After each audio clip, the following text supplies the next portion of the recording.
আসসালামু আলাইকুম। আজকে আমরা আলোচনা করব ত্রিকোণমিতি অধ্যায়ের অনুশীলনী 9.2। 9.2 শিখতে গেলে যে বেসিকগুলো লাগবে সেগুলো আগে আলোচনা করা যাক। তাহলে শুরু করি। তাহলে 9.2 অনুশীলনীর যে অঙ্কগুলো রয়েছে সেগুলো হচ্ছে মান নির্ণয় টাইপের। মান নির্ণয়ের জন্য আমাদের এই যে ছকটা রয়েছে ত্রিকোণমিতির, যে সাইনের 0 ডিগ্রি মান কত, অর্থাৎ সূক্ষ্মকোণের যে বিভিন্ন মান রয়েছে এই মানগুলো মুখস্থ লাগবে। আর সাইন থিটার পরিবর্তন যদি হয় তাহলে কি হবে সেগুলো লাগবে, অর্থাৎ 90 ডিগ্রি মাইনাস থিটা হলে কি হবে, কস 90 ডিগ্রি মাইনাস থিটা হলে কি হবে, যেগুলো আমরা উচ্চতর গণিতের 8.3 অনুশীলনী শিখতে গেলে ডিটেলসে শিখবো। এখন শুধু সাধারণ গণিতের যেটুকু প্রয়োজন সেটুকুই শিখি। তাহলে যদি দেখি যে আমরা আগেই কি জানি যে ত্রিভুজের তিন কোণের সমষ্টি হচ্ছে 180 ডিগ্রি। তাহলে এই যে বি কোণ যদি হয় 90 ডিগ্রি, তাহলে এই দুই কোণের সমষ্টি কত ডিগ্রি হবে? অবশ্যই 90 ডিগ্রি হবে। তাহলে আমরা যদি এ কে থিটা কোণ বিবেচনা করি তাহলে এই কোণের মান কত ডিগ্রি হবে?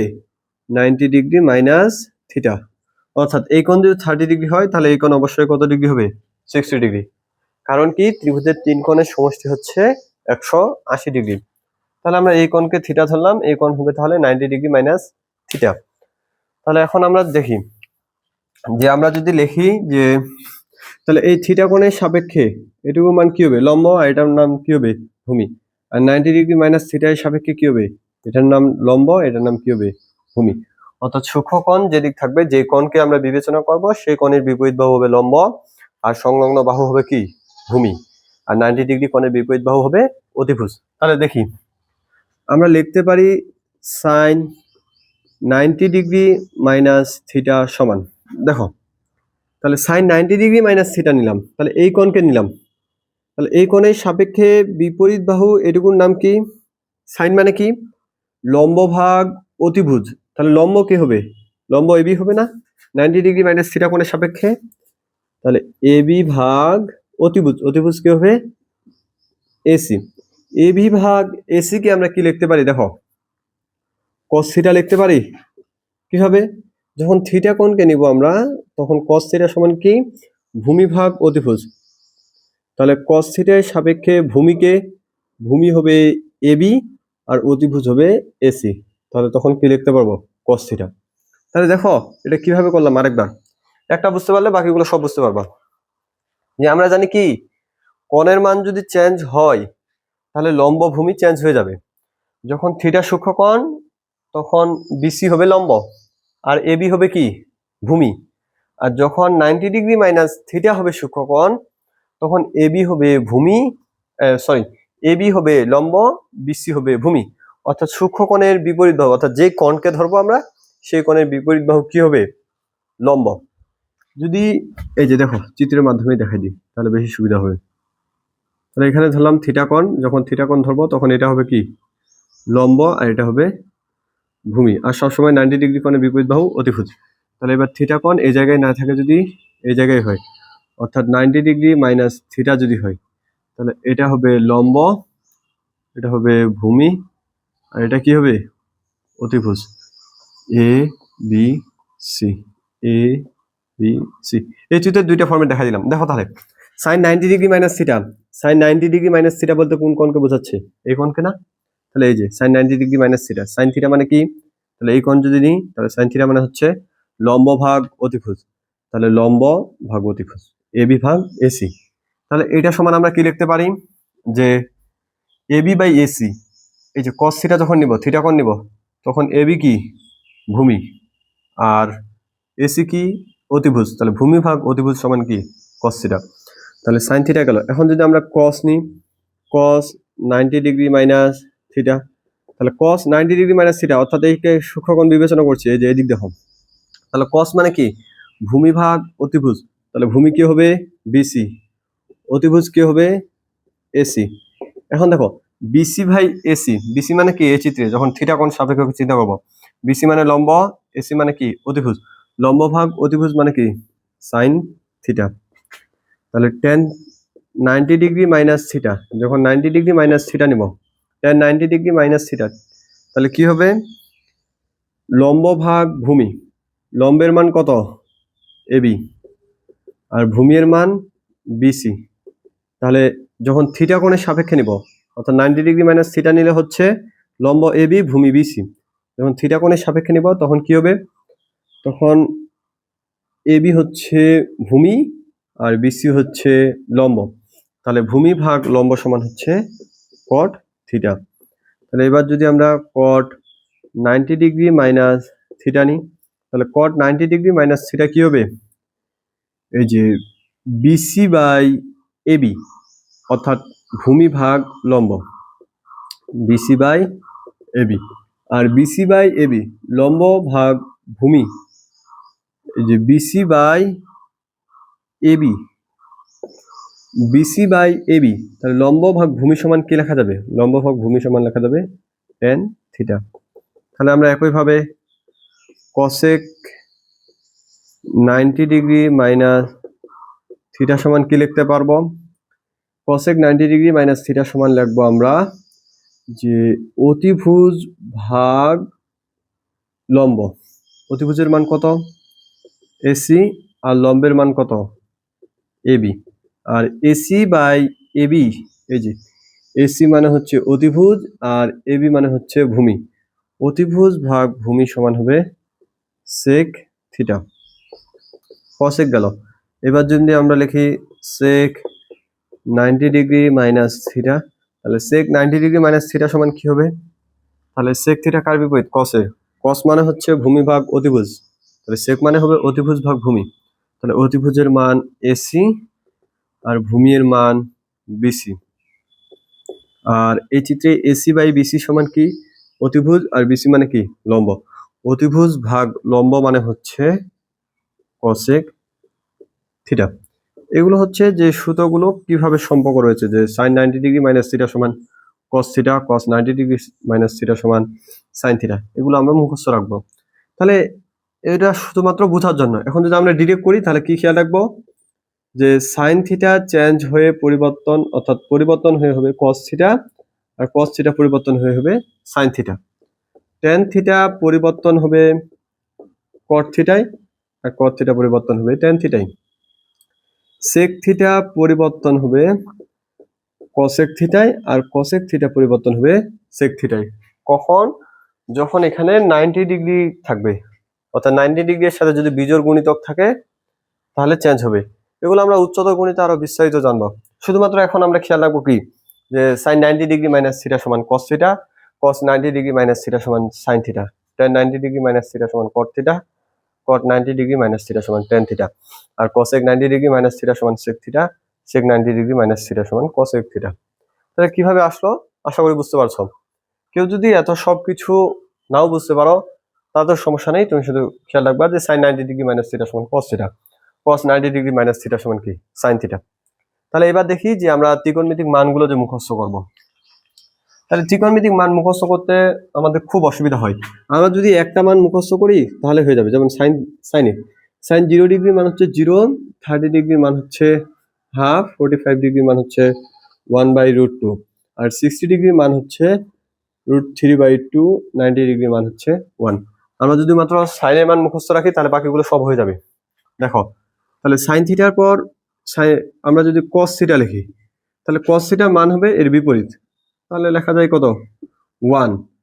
দেখো এই যে এই দিক থেকে আস্তে আস্তে হবে, তাহলে 1, তারপর কত আছে, √3/2, তারপর হবে 1/√2, তারপর হবে হাফ, তারপর হবে কত, 0।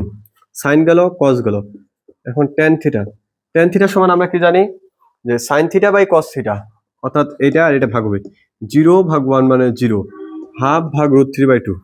তাহলে টেন থিটা সমান কি, এই দুইটা ভাগ হবে না, সাইন বাই কস, তাহলে হাফ ভাগ √3/2, তাহলে ভাগ থেকে যদি গুণ হয় তাহলে 1 যাবে উপরে, √3 যাবে নিচে, 2 কাটা, তার মানে কত হবে 1/√3। তাহলে টেন থিটা সমান হবে কত, এই যে sine theta by cos theta, 1/√2 ভাগ 1/√2, তার মানে একই জিনিস ভাগ করলে কত হবে 1। তাহলে 60 ডিগ্রি বেলায় এই দুইটা ভাগ হবে, তাহলে ভাগ যদি হয় তখন গুণ হয়ে যাবে, 2 যাবে উপরে, তখন শুধুমাত্র কি থাকবে, √3। 1/0 মানে কি, অসংজ্ঞায়িত। এবার দেখো কট থিটা সমান ট্যান থিটা এর বিপরীত বলতে পারো, অথবা এই যে অপোজিট হয়ে আসতে শুরু করবে, এটা হবে অসংজ্ঞায়িত। এটা হবে √3, 1, 1/√3, এটা হবে কত 0। এবার দেখো যদি sec থিটা লিখি, আমরা sec থিটা কার বিপরীত cos থিটার, যে sec থিটা সমান কি 1/cos থিটা, তাহলে 1 এটা ভাগ হয়ে যাবে, তাহলে 1/1 তার মানে কত 1। তাহলে sec থিটা কার বিপরীত cos থিটা, তাহলে মনে করো বললো যে sec 30 ডিগ্রি মান কত, তাহলে sec 30 ডিগ্রি যদি থাকে মনে করো আমরা লিখতে পারবো না 1/cos 30 ডিগ্রি, তাহলে 1/cos ভাগ cos 30 ডিগ্রি মান কত √3/2, তাহলে ভাগ থেকে যদি গুণ হয়ে যায় তাহলে 2/√3, তাহলে এটা হবে 2/√3। অর্থাৎ তোমরা খেয়াল রাখবা যে এটার অপোজিট হবে, তাহলে cos sec থিটার 45 ডিগ্রি মান হবে এটা উল্টা, তাহলে √2 যাবে উপরে 1 যাবে নিচে, তাহলে ডিরেক্ট √2, 2 যাবে উপরে 1 যাবে নিচে 2, আর 0 এর নিচে কোনো কিছু নাই মানে কি আছে 1, তাহলে এবার যে উল্টে যাই 1 যাবে উপরে 0 যাবে নিচে, তাহলে এটা লেখা যায় তখন 1/0 মানে অসংজ্ঞায়িত। sec থিটা গেল। এবার যদি আমরা দেখি cosec থিটা, cosec থিটা এর মান এর বিপরীত হবে, অথবা তোমরা খেয়াল রাখতে পারো যে sin এর বিপরীত হবে। এই যে 0 এর নিচে কোনো কিছু নাই মানে কি আছে 1, 1/0 মানে অসংজ্ঞায়িত। হাফ উল্টে যাবে 2, 1/√2 উল্টে যাবে √2, 3/2 উল্টে যাবে 2/√3, 1 উল্টে গেলে কি হবে 1ই হবে, কারণ 1 এর নিচে কোনো কিছু নাই মানে কত আছে 1, 1/1 মানে কি 1। তাহলে আশা করি এই ছকটা তোমরা এইভাবে খেয়াল রাখতে পারবা। তাহলে কি করবা, প্রথমে সাইন এর মান মুখস্থ করবা, যে sin 0 ডিগ্রি মান 0, 30 ডিগ্রি মান হাফ, 45 ডিগ্রি মান হচ্ছে 1/√2, 60 ডিগ্রি মান কত √3/2, 90 ডিগ্রি মান 1। তাহলে এই মানগুলো যদি মুখস্থ করো cos এরটা এর বিপরীত হবে উল্টো সাইড দিয়ে, tan থিটা সমান কি sin theta by cos theta, যখন 0 ডিগ্রি লিখবা তখন sin 0 ডিগ্রি ভাগ cos 0 ডিগ্রি, যখন 45 ডিগ্রি লিখবা sin 45 ডিগ্রি ভাগ cos 45 ডিগ্রি, অর্থাৎ এই দুইটা ভাগ হবে। tan থিটা এর বিপরীত কি cot থিটা, তাহলে tan থিটা এর মান যা হবে cot থিটা এর মান তার বিপরীত হবে। sec থিটা কার বিপরীত cos থিটা, তো cos থিটা যা লাগছো তার অপোজিট করে দিবা, তাহলে sec থিটা পাবো। cosec থিটা কার বিপরীত sin থিটা, অর্থাৎ চেঞ্জ করে দিবা, পরিবর্তন করে দিবা, অর্থাৎ উল্টাই দিবা, তাহলে কোনটা পাওয়া যাবে cosec থিটা। মানগুলো আহামরি খুব কঠিন না। আর এই অনুশীলনীর যে অঙ্কগুলো রয়েছে এই অঙ্কগুলো সহজ, শুধুমাত্র যদি আমরা মানগুলো অ্যাপ্লাই করি তাহলেই হয়ে যাবে মান নির্ণয়ের ক্ষেত্রে। এখন দেখো এই মান থেকে যে এমসিকিউ গুলো সবচেয়ে বেশি দেখা যায়, এই এমসিকিউর মধ্যে একটা এমসিকিউ হচ্ছে কি, যে মনে করো তোমাকে বলল যে sin a equal cos a হলে a কোণের মান কত। যদি এরকম কোনো এমসিকিউ আসে যে sin a equal cos a, তাহলে এর মান কত, তাহলে তোমরা এমনি ডিরেক্ট উত্তর করে দিতে পারবা যে sin a আর cos এর মান কখন সমান 45 ডিগ্রি বেলা sin a আর cos এর মান সমান, তাহলে a কোণের মান কত ডিগ্রি হবে 45 ডিগ্রি। আর যদি গাণিতিক ভাবে করতে চাও তাহলে কি করব, যে sin a equal cos a, তাহলে sin a কে রাখলাম, এই যে cos a কে ভাগ করে দেওয়া যায় এদিকে আসলে, তাহলে cos এর সাথে কোনো কিছু নয় মানে কি গুণ অবস্থায় আছে 1, তাহলে sin a ডিভাইডেড cos এর সমান লেখা যায় 1।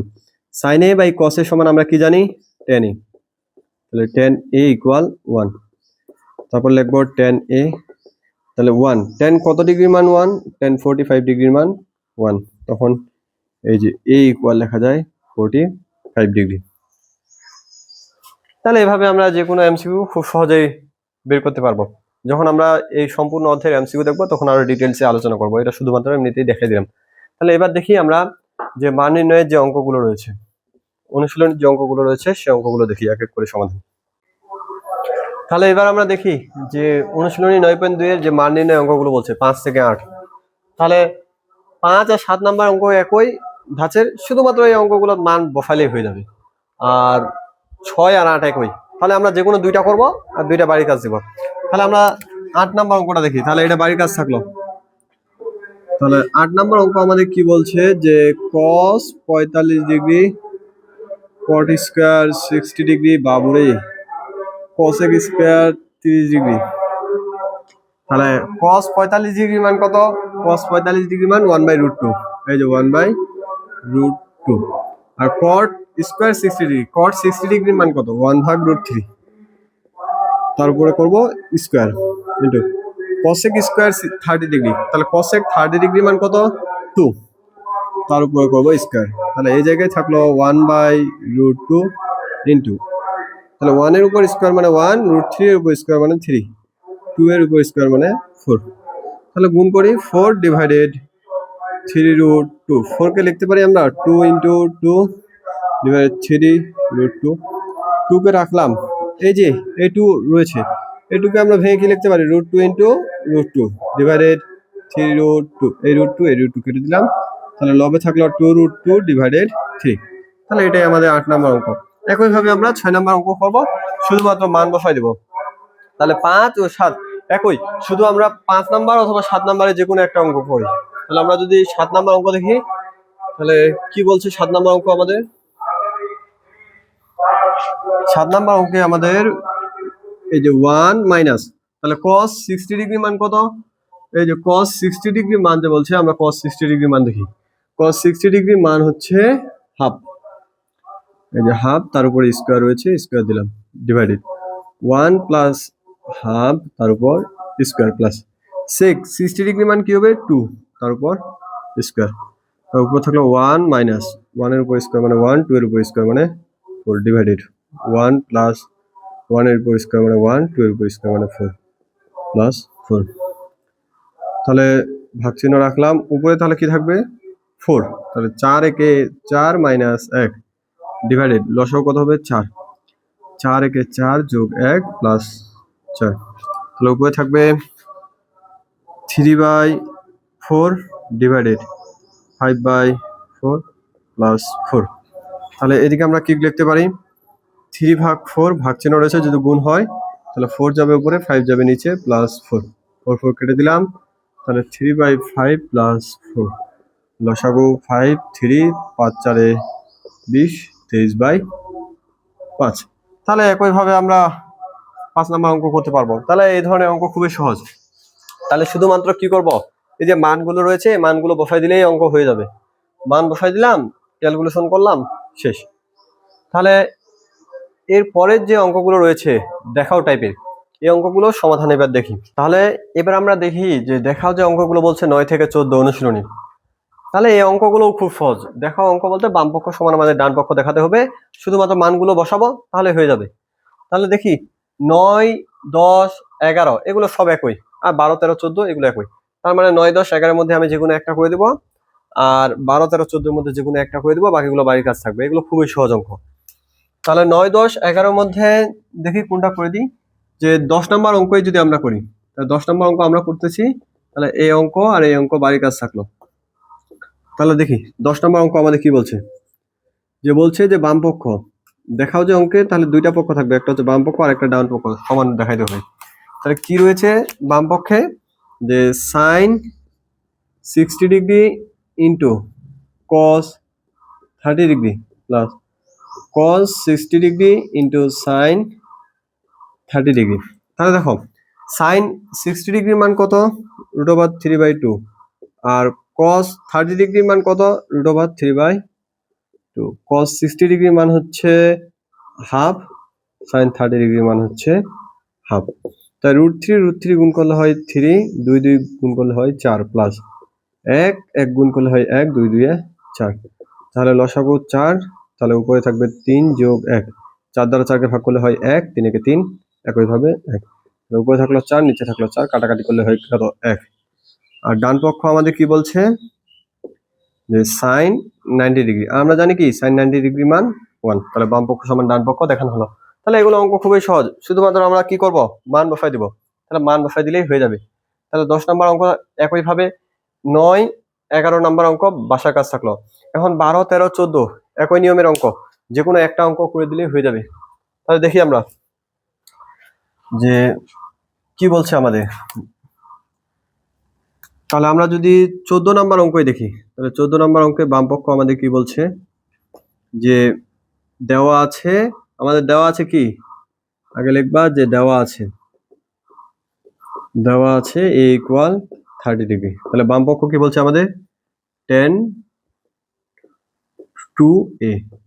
তাহলে tan রাখলাম 2 ইন্টু a, এটুকু কিসের মান, কোণের মান, এর মান 30 ডিগ্রি। তাহলে tan 30 2 60, tan 60 ডিগ্রি, আর tan 60 ডিগ্রি মান √3। এখন আমরা যদি ডান পক্ষ দেখি, ডান পক্ষ কি বলছে, ডান পক্ষ বলছে 2tan a divided 1 minus tan square a. এটা যখন ইন্টারে উঠবা এইচএসসিতে তখন দেখবা যে 13 নাম্বার 14 নাম্বার এগুলো মূলত সূত্র, যে সাইন 2a সমান 2tan a divided 1 plus ten স্কোয়ারে টেন 2a সমান 2tan a divided 1 minus ten স্কোয়ারে। হ্যাঁ, এগুলো শুধুমাত্র যে কোনো একটা মান ধরে প্রমাণ করতে বলছেন। তাহলে 2tan a এর মান কত, 30 ডিগ্রি, মাইনাস 1 মাইনাস টেন স্কোয়ারে, তাহলে টেন স্কোয়ার 30 ডিগ্রি। তাহলে দেখো 2tan 30 ডিগ্রি মান কত, 1/√3 ডিভাইডেড 1 মাইনাস tan 30 ডিগ্রি মান 1/√3 তারপরে কি স্কোয়ার। তাহলে দেখো এই জায়গা থেকে আমরা কি লিখতে পারি, 2 ইন্টু 1 তার মানে কত, 2 ডিভাইডেড √3, তারপর ভাগ চিহ্ন, ভাগ রাখলাম 1 মাইনাস 1 এর উপর স্কোয়ার করলে 1, √3 এর উপর স্কোয়ার করলে 3। তাহলে উপরে থাকলো 2 ডিভাইডেড √3 আর নিচে লসাগু কত হবে 3, তাহলে 3 বিয়োগ 1। তাহলে এরপর আমরা কি লিখতে পারি, তাহলে উপরে থাকলো 2 ডিভাইডেড √3, ভাগ থেকে গুণ হয়ে গেলে 3 যাবে উপরে, 3 বিয়োগ 1 মানে 2, 2 কেটে দিলাম। তাহলে এই 3 কে লেখা যায় √3 ইন্টু √3, নিচে থাকলো √3 কেটে দিলাম, তাই থাকলো √3। তাহলে এখানে √3 এখানে √3, তাহলে বাম পক্ষ সমান ডান পক্ষ। তাহলে দেখো ক্যালকুলেশনটা কিভাবে করলাম, যে tan 60 ডিগ্রি চলে আসলো √3, এই দিক 2tan a divided 1 minus tan স্কোয়ারে 2 রাখলাম, tan 30 degree divided 1 minus tan square 30 degree. তাহলে 2 tan 30 ডিগ্রি মান 1/√3, 1 মাইনাস 1 ডিভাইডেড √3 স্কোয়ার। তাহলে 2 ডিভাইডেড √3 প্লাস, তারপর কি আছে এখানে ভাগ চিহ্ন, 1 মাইনাস 1/√3, তাহলে 2/√3, নিচে হলো 3, 3 একে 3 বিয়োগ 1। তাহলে উপরে থাকলো 2/√3, ভাগ ছিল যদি গুণ হয়ে যায় 3 যাবে উপরে, 3 থেকে 1 বিয়োগ করলে 2, এই 2 কেটে দিলাম। আমরা জানি কি 3 কে লেখা যায় কি √3 ইন্টু √3, এই যে লিখলাম √3 ইন্টু √3, আর 2 কেটে দিলাম, নিচে ছিল √3, একটা √3 কাটা, তার প্রমাণ হলো কত √3। বাম পক্ষ √3 ডান পক্ষ √3, তাহলে বাম পক্ষ সমান ডান পক্ষ দেখানো হলো। তাহলে আশা করি 13 থেকে 14, 12 এই অঙ্কগুলো তোমরা নিজে করবে। তাহলে এই অঙ্কগুলো বাড়ির কাজ থাকলো। তাহলে আজকের পর্ব এখান থেকে শেষ করছি, বাকি যে অঙ্কগুলো রয়েছে সেই অঙ্কগুলো আমরা আগামী পর্বে দেখবো। ঠিক আছে, ততদিন পর্যন্ত সুস্থ থাকো, ভালো থাকো। আসসালামু আলাইকুম ওয়া রাহমাতুল্লাহ।